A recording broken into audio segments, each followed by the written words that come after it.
Hello again, ladies and gentlemen. We are here in Bucharest at the National University of Political Science and Public Administration with Mr. Daniel Mikecz, who is a researcher at the Republikon Foundation and just had a very interesting presentation about Euroscepticism and the new cleavage that could bring Europe in. And I would like to ask you, Mr. Mikecz, how the civil society would react and how could react to somehow stop and prevent the evolution of Euroscepticism in Europe.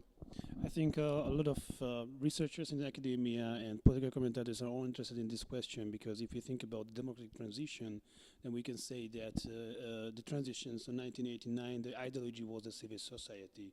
So it seemed that civil society could bring down the authoritarian regimes. So we can suppose, we could say that maybe then civil society can challenge these illiberal tendencies. It can challenge these official Euroscepticism. But I think I'm kind of pessimistic in this way, because without real allies in the big politics or without real action, I think it's not possible to challenge these authoritarian tendencies. If you think about, for example, the Romanian protests, when it was about the corrupt politicians and the protesters in Bucharest and other Romanian cities like to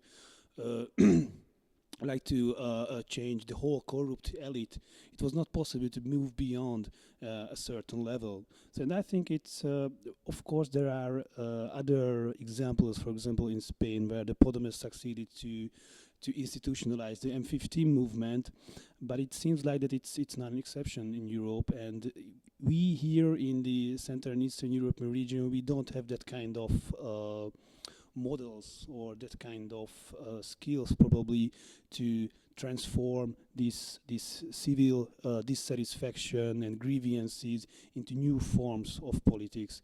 So I think it's possible, because this kind of civil ethos is there outside.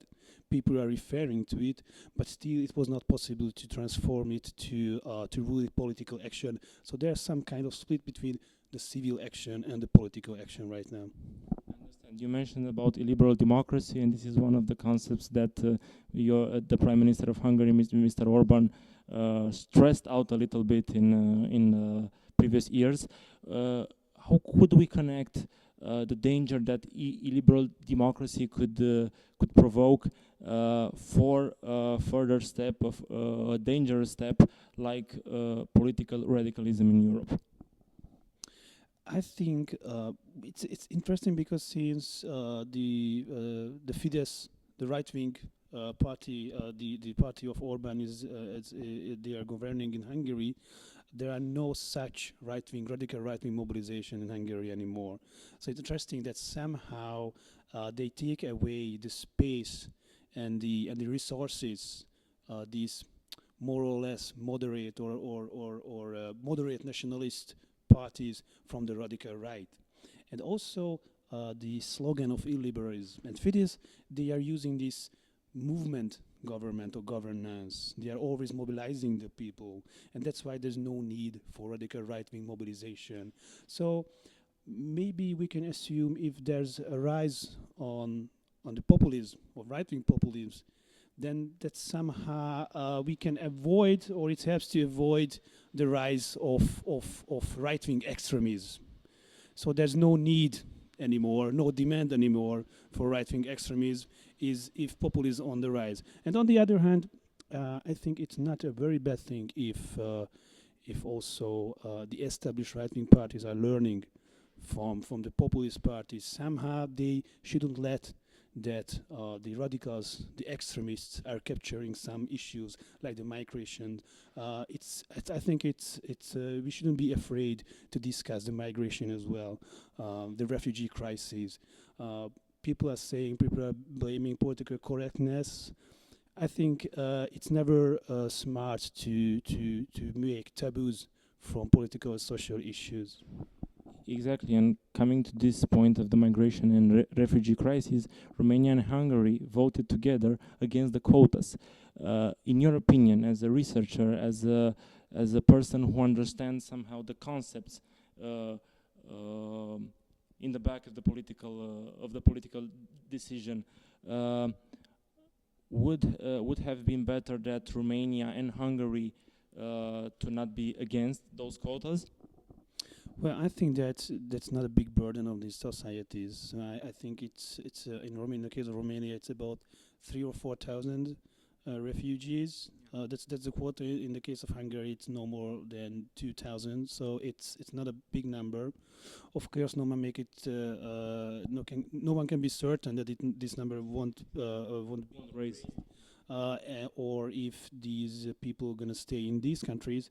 But what is more important that it's an example that probably the new member states like to choose a different direction as the old member states. And this is what I would call a possible cleavage between the old member states and the new member states. And if it's somehow already Like a debate between open and closed Europe, like the Eurasia group said about top 10 global risks in the world. This cleavage you're mentioning, it's kind of a debate between being an open Europe and to receive refugees and migrants and to try to integrate them, and just shutting down borders.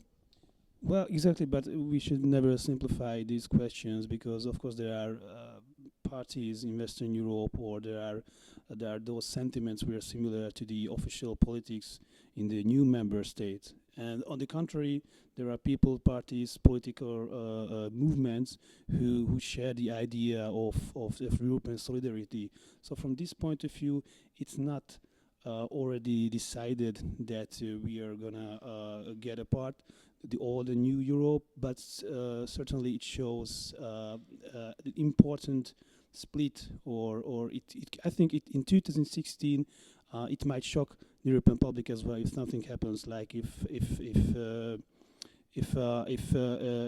new member states, the Visegrad Group and Romania, they're officially stating that they don't want to show any kind of solidarity with or they don't believe in the European project, because it's Europe, the EU. It's not just a vehicle of raising the Enough welfare and exactly, but it's also an idea to have peace in Europe. It's a common project and not just an instrument.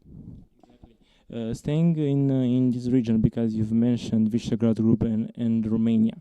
We saw what happened in Hungary with this illiberal democracy. We had some crises in Romania in 2012.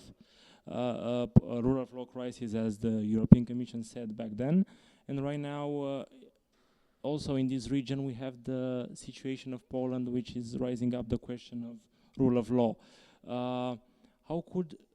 How can Romania and Hungary, as political partners and strategic partners of Poland, to help Poland in this situation? They should involve in this situation, or they should not? I'm asking you this because the Prime Minister of Hungary said last week that if Poland will be sanctioned by the European Commission, by the European Union, and it will be suspended their right to vote in the European institutions, Hungary it will veto this thing. I think it was quite an early move from Orban, because no one really said that Poland will be sanctioned.